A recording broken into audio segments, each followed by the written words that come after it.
The papers hit the kitchen table with a slap that sounded like a gunshot in my skull, and the first thing I saw was her name, my wife's name, printed in bold black letters right under the word defendant, and my heart just folded in on itself like wet paper.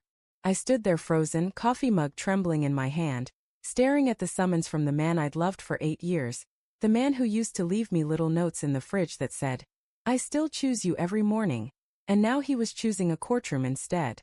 The headline on the complaint read, "Intentional infliction of emotional distress," and the details underneath gutted me worse than any knife ever could. My own sister, my own plan, my own stupid, terrified voice on a recorded phone call telling her, "Just flirt a little, see if he bites, I need to know he's really mine." I remember the exact second the world tilted because the mug slipped, shattered, and the brown splash across the white tile looked like blood. And I thought, that's me, that's what's left of me now. It started 3 months earlier, on a Tuesday night that smelled like garlic and rain. I was chopping onions for the pasta sauce, humming off-key to the radio, when the doubt crawled in like a spider I couldn't swat away. He'd been working late again, 3rd time that week, and the texts had gone from playful to polite, from "Can't wait to kiss you when I get home" to "Running behind, eat without me." I told myself it was nothing, that 8 years of marriage doesn't evaporate because of a few cold emojis, but the fear had teeth and it bit down hard. I kept seeing the way his coworker Sarah laughed at his jokes during the Christmas party, the way her hand lingered on his forearm, and I hated myself for noticing, hated the ugly green monster that lived in my chest and whispered that maybe I wasn't enough anymore. So I did the thing people do when they're scared and stupid. I called my sister. Lila picked up on the second ring, voice bright like summer lemonade. "Hey big sis, what's up?" I remember pacing the laundry room so he wouldn't hear, folding the same towel over and over until the fabric groaned. "I need a favor," I said, and my throat felt lined with sand. "A weird one." She laughed, thought I was joking about borrowing her red dress again, but when I explained, voice shaking, words tumbling, she went quiet. "You want me to hit on your husband?" she asked, slow like she was tasting something sour. "Just flirt," I insisted. "Nothing crazy. Go to the bar where he stops after work sometimes, wear something cute, see if he takes the bait." "I have to know." I heard her exhale, long and heavy.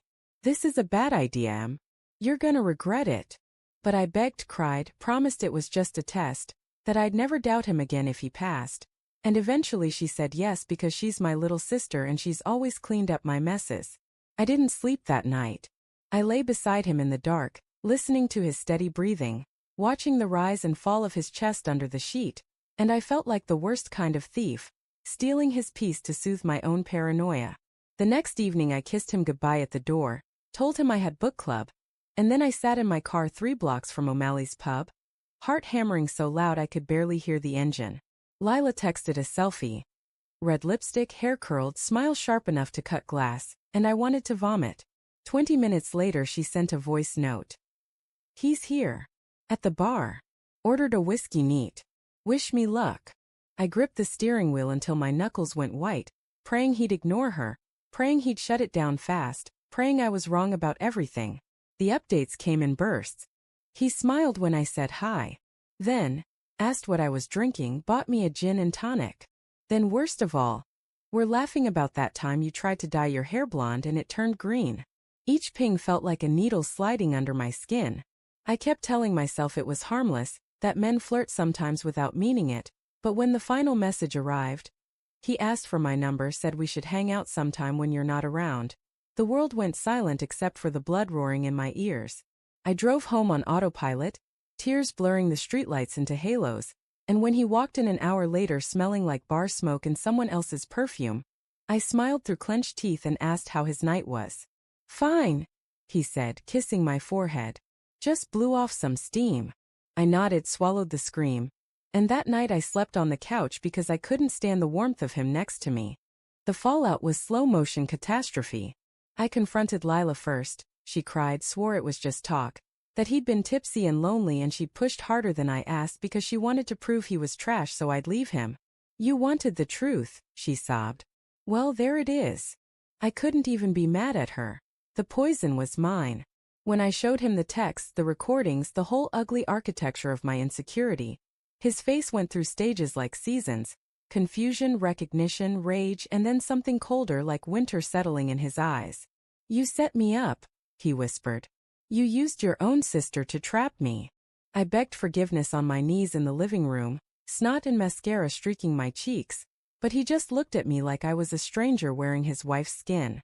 I need space, he said, and he packed a bag and left for his brother's house without another word. The weeks that followed were a special kind of hell. I left voicemails he never answered, wrote letters he returned unopened, sat outside his office building like a stalker until security asked me to leave.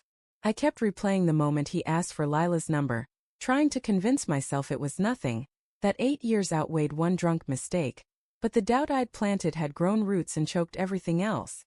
Friends took sides. My mother stopped speaking to me. Lila moved to Portland to escape the shame. And then the papers came. He's suing for emotional distress, for the therapy bills he's racking up, for the nights he wakes up gasping from nightmares where I'm laughing at him with a hidden camera. His lawyer claims the test was outrageous conduct, that any reasonable person would find atrocious, and maybe they're right. I hired my own attorney, a tired woman with kind eyes who keeps saying we can settle, but every time I imagine writing him a check to buy back the trust one torched, I throw up in the courthouse bathroom. Yesterday in mediation he finally looked at me, really looked, and his voice was raw, stripped down to the bone. I loved you so much I stopped noticing other women existed, he said. And you still thought I'd cheat the second someone smiled at me. That's not love, that's ownership. I had no defense, no clever comeback, just the truth sitting heavy on my tongue. I was scared of losing him, so I lost him on purpose. I keep the shattered coffee mug pieces in a Ziploc bag in my nightstand, a stupid little shrine to the morning everything broke. Some nights I take them out and line them up on the duvet, trying to fit the jagged edges back together. But they never match anymore. I filed for divorce last week. His idea my signature, and the house echoes like a tomb without his sneakers by the door or his terrible singing in the shower. Lila sends postcards from Oregon with rainy landscapes and no return address. I started therapy finally, and the doctor says insecurity is a hungry thing, that it eats the hand that feeds it but knowing doesn't stitch the hole.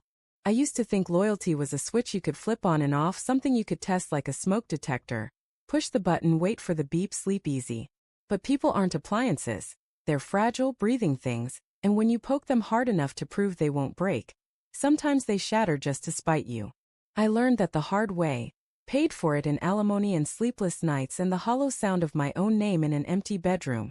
If I could go back to that Tuesday with the onions and the rain, I'd delete Lila's number, kiss him harder when he walked through the door, trust the life we'd built instead of dynamiting it to find cracks. But regret is a rearview mirror, and all I see now is wreckage. He'll probably win the lawsuit. The evidence is airtight, recorded in my own desperate voice. And when the gavel falls, I'll stand up, smooth my skirt, and walk out into whatever's left of my life carrying the full weight of what I did. Because the cruelest truth isn't that he failed my test. It's that I failed his simply by giving it. Love isn't a loyalty exam you grade in secret. It's a promise you keep in daylight, even when you're scared. I broke that promise, and no settlement check in the world can buy it back.